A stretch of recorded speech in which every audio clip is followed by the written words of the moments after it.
Welcome to the Profile Corner. You may recall in a video a couple months ago, I had to finish creating a 3D printer table when the power was out. The power was out at that time for about 6.5 hours, and that caused a little bit of disruption for me. However, I was able to complete that table without having any electric power and just using daylight streaming in through the windows to try to see the project. The project didn't come out perfect, but it was close enough for its intended purpose. I'm standing next to a generator that I bought quite a few years ago at an auction. This is a 5,000 watt generator. It has a 9 horsepower Honda motor on it, and it works okay.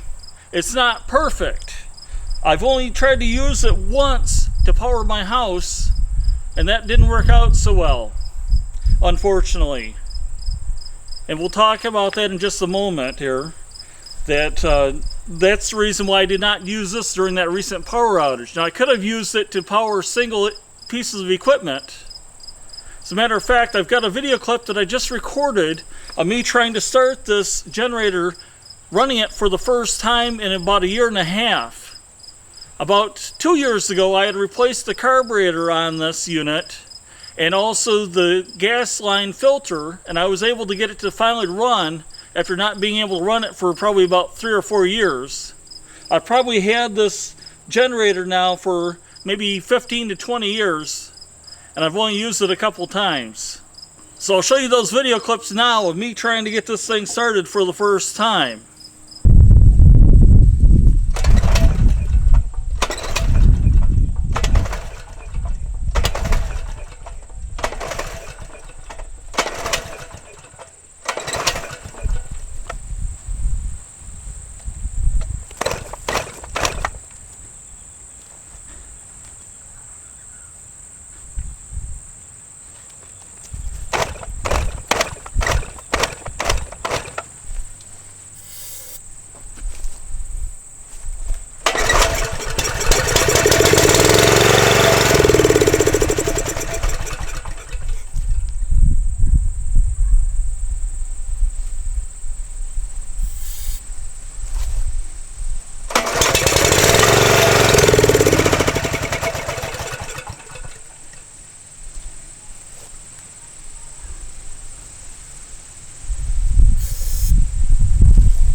I also created a demo of using this generator to power a Portacable 4x24 belt sander that's supposed to draw 10.5 amps. And I'll show you that video clip now so that you can see how well it did. It's at 120 volts. It's had about 5 minutes to warm up now. Let's plug in a 10.5 amp belt sander into it. See if it's able to power this.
One of the things about gas-powered generators is that they need to run at 3600 RPM constantly in order to produce 60 Hertz power at the correct voltage, which would be 120 volts. This particular unit, unfortunately, has an issue in that its idle circuit is apparently mixed up a little bit. Although I did not have troubles with that today, when the idle circuit's not working right, the motor will tend to hunt. In other words, it'll run at the regular speed, producing the correct output, and then it throttles down. And then it jumps back up a little bit higher than what it was before. And then about a second or two later, it idles back down. And it continues doing that. And so I actually used a pair of vice grips on the throttle cable to try to keep this thing from automatically trying to go faster and go slower when I had it hooked up to the house power. And unfortunately, when I had it hooked up to the house power, it would eventually drift down to running at about 90 volts, down from 120 volts. And so I'd have to adjust the throttle on it again to try to bring it back up to 120 volts, and then readjust the position of that vice grip to hold it there. And unfortunately, that didn't work out so well. And then also, unfortunately, these older generators, they do not produce a true sine wave in electrical output, and that presents a problem for certain types of equipment, such as electronic equipment, including computers, some of the newer TVs, as well as newer refrigerators that are high efficiency, and potentially other equipment. And with the voltage going up and down, that could also cause wear on certain types of motors, such as a well pump.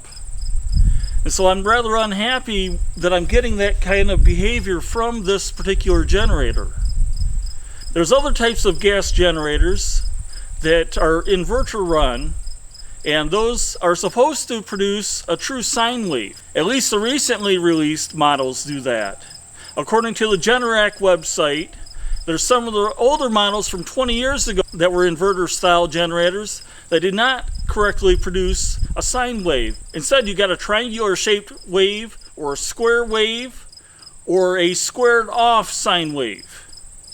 And those, once again, are not very good for electronic equipment that you might be trying to run, such as a computer or a router or something like that. I had considered buying a Generac brand whole house generator that ran on propane. I looked into it a bit. I found that it was both expensive to purchase and to have installed correctly. It must be run for 20 to 45 minutes a month. Typically, it's run once a week for about 5 minutes. And what that means is that even though you may not be using it to generate power for your house, it still needs to run and burn fuel during that 20 to 45 minutes per month. And so it may be going through 1 or 2 gallons, maybe even more than that, of propane or whatever fuel you're using to power the generator. In addition, I found that those generators tend to require a service contract in order to keep the warranty active.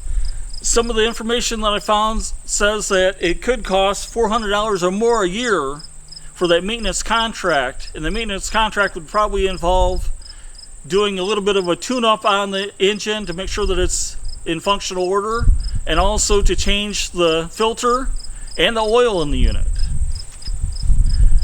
According to Generac's website, their Guardian series whole home generators produce a true sine wave, and so those should be safe to use with your electronic equipment. Some of their other models that they've got on their website do not produce a true sine wave, and so you would not want to hook those up to your house. But you could use them to power, for instance, a power tool, such as a belt sander or a drill or something like that. Okay, let's head back inside and we'll take a look at what I decided to do instead. For quite a few years around the house, I've used devices called UPS units. That's uninterruptible power source. These have a battery built into them, and when the power goes out, these automatically switch over to battery power, supplying power to whatever's connected into it. And there's various different sizes of these units. This is a 550 volt amp unit. This is a 1500 volt amp unit. This one does not produce a true sine wave when it's running on battery power. So it's likely more of a square wave or a triangular shaped wave than it would be a true sine wave. I've got a couple pictures that show differences between different types of generators. Those different types of generators produce different types of sine waves or modified sine waves or square waves.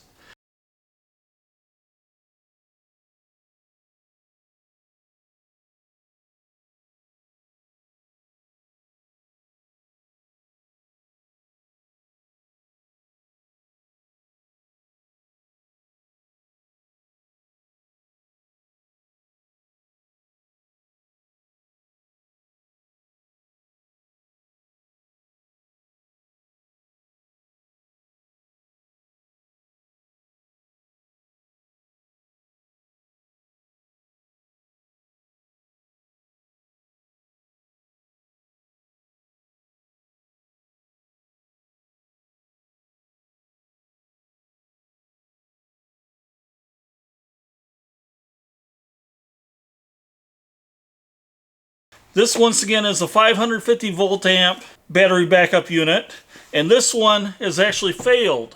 In other words, when the power went out, this thing stopped working. And I don't know if it's the battery that went bad in this after a couple of years, or if it's actually the electronics that went bad in it. I could replace the battery in it, hoping that I'm getting a good replacement battery, and then if that doesn't work, then I know that the electronics are bad in this unit, and so now I'm out the cost of a battery. And so whenever these go bad or stop working, I simply send these out to be recycled and get a new one. This 1500 volt amp unit is quite a bit larger. In theory, it has 3 times the capacity of this one for outputting wattage different devices that are connected into it. I'm not sure how the runtime compares between these two. Typically, you can expect about 10 minutes of runtime out of this 550 volt amp unit when you've got a computer connected to it. You might be able to get a little bit longer than that when you've got a TV or something like that connected to it. This unit would last quite a bit longer. I don't know if this has true sine wave output. I don't see any symbols on here saying that it's a true sine wave. I do have at least one, if not 2, units that are this size that are true sine wave units. But I don't have an example one out here in the shop right now. This one is also bad, defective. I believe this lasted for about 3 or maybe 4 years before it stopped working. And once again, I could try to replace the battery in it and hope that that battery replacement takes care of the problem. Or it may be the electronics that went bad in this, and now I still have a unit that doesn't work, and I'm out the cost of the battery. And so I'd have to replace it. And so when these go down, I also just replace the units. Now there's much larger units that cost quite a bit more money that you would first try to replace the battery in those units. And if that doesn't work, then you'd have to scrap out the unit. But these cheaper CyberPower units and the cheaper APC units, you wouldn't want to do that typically. Just consider them defective when they stop working. Years ago, I bought a desktop computer from Dell that would not work connected into a UPS unit that does not output true sine wave. Whenever the power would go out and I had that unit plugged into a UPS unit that didn't output true sine wave, the computer simply shut off. And so that's something you got to watch out for. Some of the devices are much more sensitive to receiving a true sine wave output than our other devices. So I got to thinking during the recent Amazon Prime Day event that there may be some improvements in battery technology that's related to these UPS units. And I just so happened to get an advertisement from Amazon suggesting that I get a different brand unit than a Jackery. I don't recall the name of that brand. I know it's quite popular with YouTubers. That there's a lot of YouTubers that advertise that brand, and unfortunately it slipped my mind what that is at the moment here. But I looked into the reviews for that particular unit, And while there were many, many positive reviews for that unit, there's also a handful of people reporting that after they've had the unit for a while and they get their first power outage, the device simply doesn't work. And so I was really concerned about that. And then I started looking at the reviews for the Jackery units. There's much fewer reviews for these. However, there were very, very few negative reviews about these. And so I took a look at the Jackery offering, and I ended up getting this unit. This is a Jackery Explorer 300 Plus. It has a lithium iron phosphate battery in it. It's good for 4,000 recharges, and if you do the math on that, that is about 11 years of charging it up daily that the battery is supposed to last. Now, there may be some other components in here that'll fail before that 11-year mark, and so that's something that's of concern. I'm hoping that this has a battery in it and also electronics that will last at least 3 times as long as one of these standard UPSs. And so that means I would be getting my money's worth out of this unit. This unit is capable of outputting 300 watts, and it has 288 watt hours of capacity. So in theory, this larger unit outputs less wattage than does this unit, but it'll probably do it for much longer than this unit would. So if this unit runs down in 10 minutes, this maybe will last close to an hour because the battery size is physically larger. It also uses a lithium iron phosphate battery, whereas this uses a different type of battery technology that's less dense than lithium iron phosphate.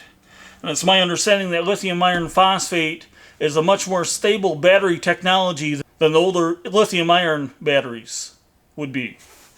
And so that is an advantage to this, so that way there's less of a risk of an explosion happening if this thing gets overheated or it's plugged in too long or something like that, or it gets hit.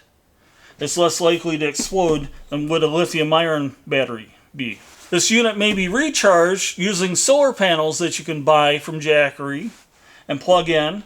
That's assuming that you can get a good view of the southern sky when you need to charge this unit. This was extremely slow to charge when I plugged it into electrical power. I think it took like 6 hours for it to charge from its 29%, I believe is what it came at, up to 100%. So that was a little bit disappointing, but that's okay. During the recent Prime Day event, this unit was $164. And as a matter of fact, during that time of the Prime Day event, toward the beginning of October, if you bought a $1,000 unit from Jackery, they would actually throw in this refurbished unit for $164. They would throw that in for free. And so that's actually how I ended up getting this unit. I didn't have to pay anything for this smaller unit from Jackery. And while it's supposed to be refurbished, it looks like this one is brand new. I know that there's some complaints on Amazon in the reviews that the refurbished units that they were getting looked like they had been dragged through the mud a little bit and they were scratched up quite badly. But the one I got looks like it's essentially brand new. Okay, so in addition to buying this unit, I also bought a larger unit that I could set up. This unit is a Jackery Explorer 1000 V2. It has a lithium iron phosphate battery, which once again should be good for 4,000 recharges, and that works out to about 10.95 years if you're charging it once a day. And that would be, at that point, this could be charged up to a maximum of about 70 to 80% of its original battery state at that point. This unit weighs roughly 24 pounds. Whereas the smaller unit over here weighs about 5 pounds. This will output 1,500 watts, and it'll provide a temporary boost of up to 50%. And you need that temporary boost when you're trying to start something like an electric motor, which requires additional wattage at the first start of the unit. and then it'll drop back to the nameplate stated amperage requirement. This has 1070 watt hours of capacity. So in other words, if you were to use this at maximum capacity, which is 1500 watts, it would last less than an hour, possibly 3/4 of an hour, running at that capacity. And it is nice that you've got that temporary boost that you can use. This may also be recharged using solar panels that are sold by Jackery.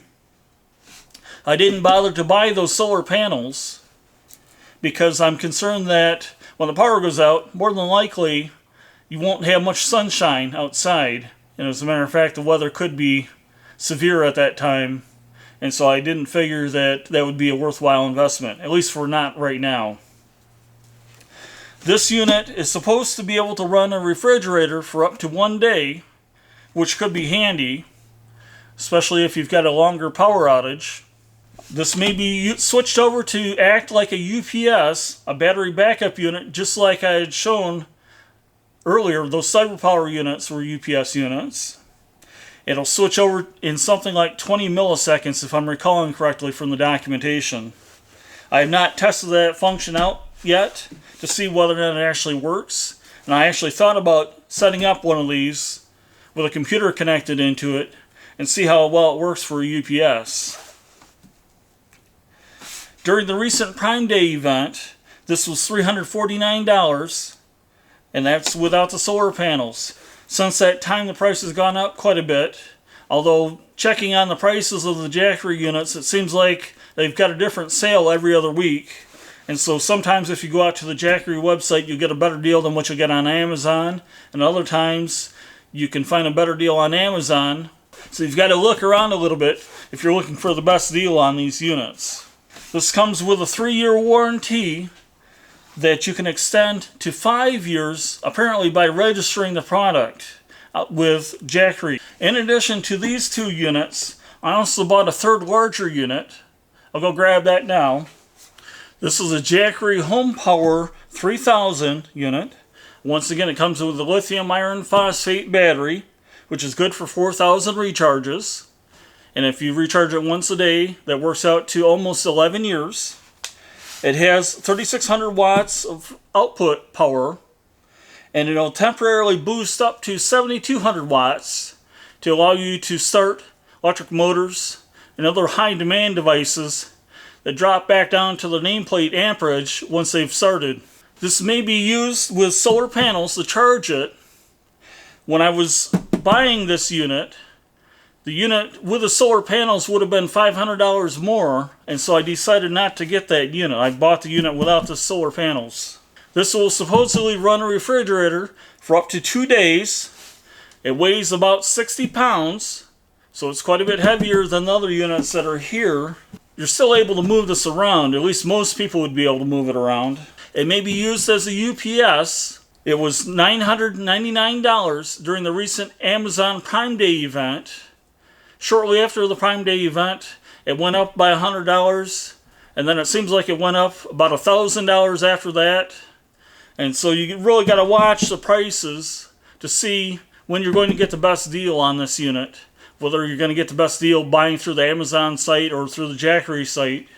In both cases, they're coming directly from Jackery. This can be used as a UPS, just like the other units here.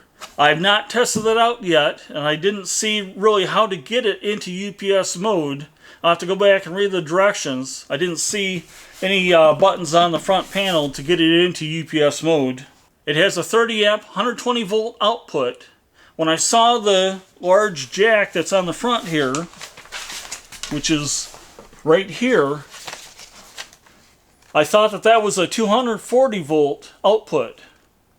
But it's not. It's actually 120 volts, and you can hook up certain RVs that have that style plug to the unit, and you can power the RV. This unit also has an optional manual transfer switch. And once again, when I saw that, I thought that, well, this thing is compatible with 240 volt output, but it's not. And so that is a little bit of a limitation that I was hoping to avoid. Since I only paid $999 for this unit, however, I'm not too upset about it. I can use this as a learning experience and see whether a larger unit that does output 240 volts that I could hardwire into my system with an automatic transfer switch or something similar to that would be beneficial to me. So in the meantime, I can use this to power up sub pumps so that my basement does not flood when the power goes out. That happened at least once, and I had a real bad flood in there, probably about 5 inches of water in the basement. It took a while to take care of when I only had a garden hose hooked up to a pump to try to get that out of the basement. This also has a 5-year warranty, and there's a Jackery app that you can run on your phone that'll talk to all these devices. And that's kind of handy. It'll tell you when these things have recharged fully. And one thing that I didn't realize is that with 3 of these units, I was getting nearly constant messages, at least 4 times a day it seemed, from these units saying that they've recharged their battery. And so since then, I've just left these unplugged but fully charged. These units are supposed to retain 95% of their battery power when they're left unplugged. Of course, when you've got them in a cold climate, like an unheated garage or something like that, they won't output the full wattage, and so you've got to have these in a somewhat climate-controlled environment. Okay, so let's power these on, and we'll take a look at the Jackery app on the phone. By the way, this video is not sponsored by Jackery or any other company. I just happened to spend $1,500 or thereabout on Amazon Prime Day trying to look for solutions when I've got the next power outage to try to keep some of my stuff up and running. Unfortunately, I can't get my furnace hooked into this. I've got an electric blower on the furnace, but unfortunately it's hardwired into the electric panel, so I don't think I can actually get these hooked up to power that. But I may be able to come up with some other way of powering it. Maybe I can rewire that or something like that. Okay, let's go ahead and we'll power these on.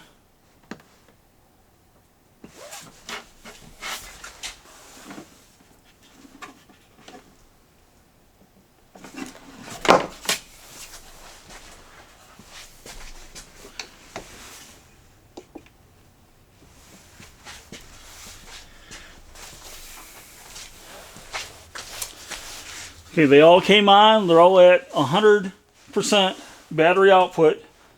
They're not plugged in right now, so they've got no input. Nothing's turned on, so they've got no output. By default, you need to press buttons here to actually turn on the AC inverter, so it'll actually output power here, or DC output, so it'll output power to these so that you can charge up your phone and other devices. Or your radar detector if you want to plug it into this spot right here. And I've got the Jackery app open here on my phone. Let's go in and take a look at the 300 plus. And right now, this is not getting a reading for some reason. There it goes. Okay, it's at 100%. It doesn't have any input and it doesn't have any output. Let's plug something into it and see if it can power it. Okay, I've got it turned on so that it'll output AC voltage. Here I've got a small trim router. This requires 3.6 amps. Let's see if it'll power this.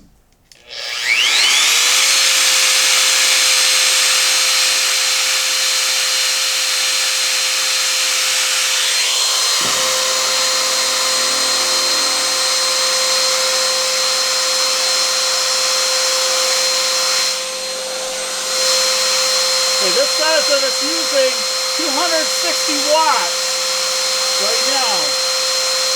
So with no load on the motor, it's using 260 watts. And this is having no trouble supplying that power.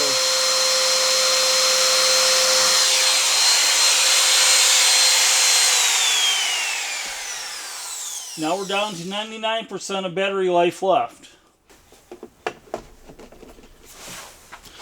Obviously, when you've got the routers actually doing something, cutting wood, they're going to draw more wattage than what we saw just a moment ago. And now I have a 1 3/4 horsepower porta-cable router. This draws 10 amps. Let's see if this is able to be powered by the jackery without a load.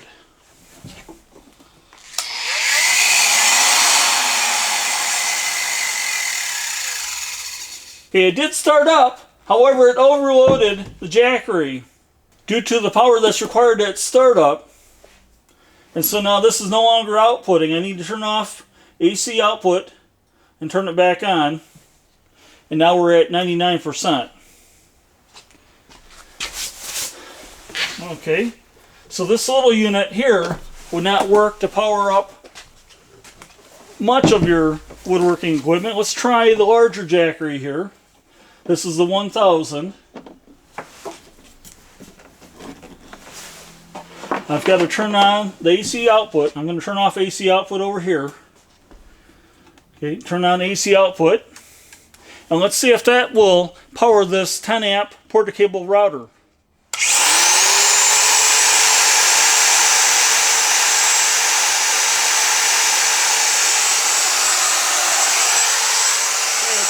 Drawing 468 watts.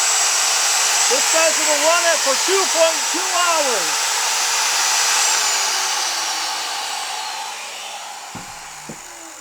So this was saying that it'll run that router for 2.2 hours with no load on it.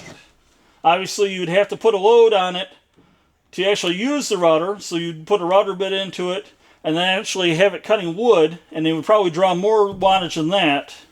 Here's another question. Will this power a 15 amp router?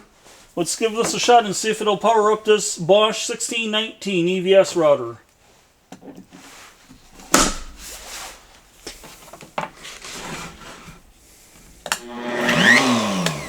And no, it will not.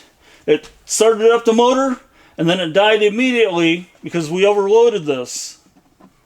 Let's turn it off and turn it back on.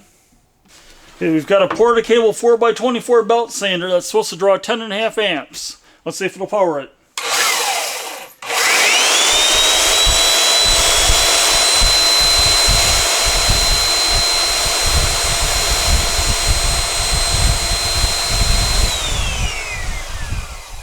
No load, it was running at about 850 watts. I don't know why it dropped out momentarily and then it started back up. Let's see if we have that same problem again.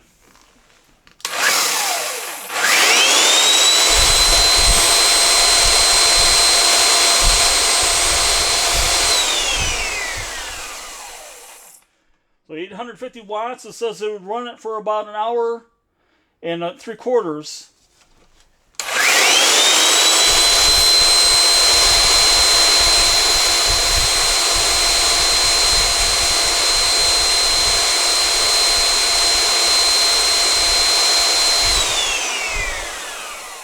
There it says that it'll run it for 1.2 hours. So that might be handy to be able to use this. Let's go up a little bit further here and try something that requires a little more power. Okay, let's see if it'll run my Bosch 6-inch random orbit sander with a Festool CT48 dust extractor attached to it with no load.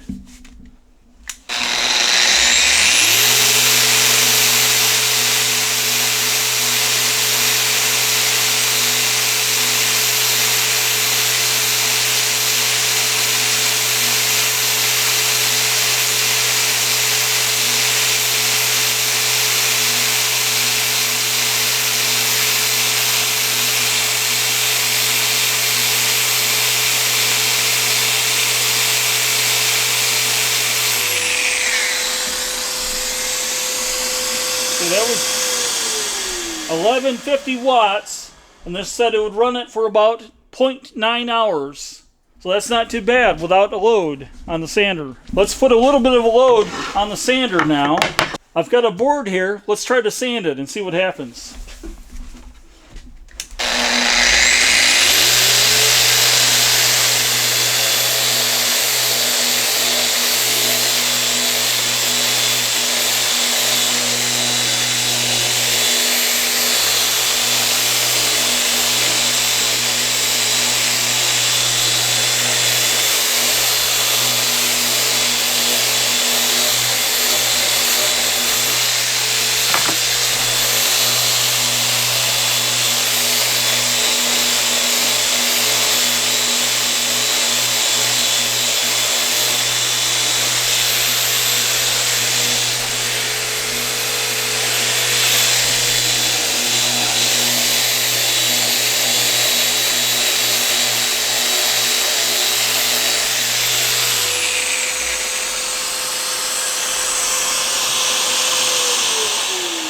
peaked at just over 1200 watts, and it was down to about 0.8 hours of runtime. Let's flip this over to turbo mode and then see what happens now.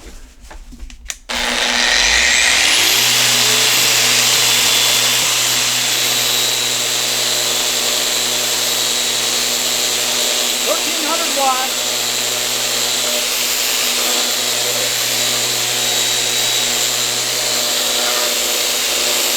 1442.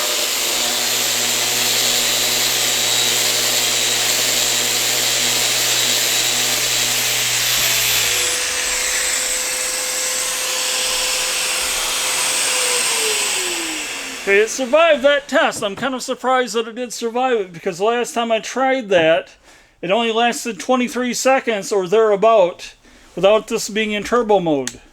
And so that is kind of impressive that it was able to do that. So I could have used this then when I had that power outage that lasted 6.5 hours in the shop when I was trying to finish up that table for the 3D printer. Okay, now let's go over and we'll try out the big unit here and see what happens with it.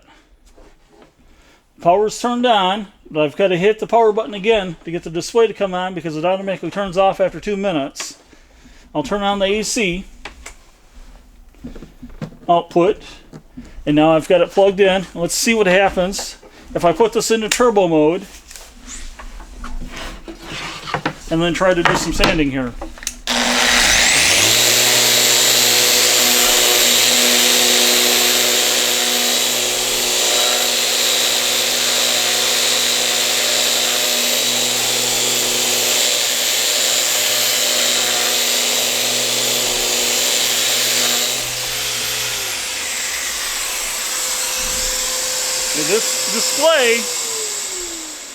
This display is saying that it would run that for almost 2 hours.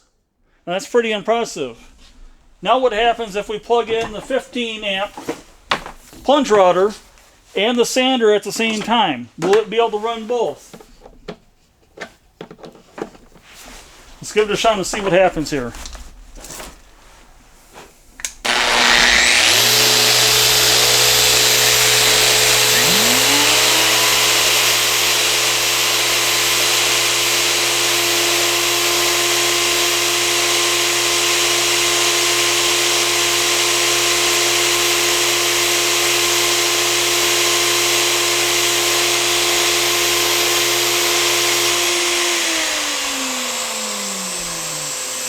Okay, we were drawing right around 1900 watts, and it said that it would last for about 2 hours, if I recall correctly.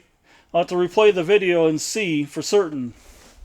So this is an impressive unit, I think, and I'm hoping that I can use this to keep certain things running in the house the next time we have a power outage. So hopefully that'll work out for me. A little bit better than that gas generator. Hey, that's all for today. Thanks for watching. Bye.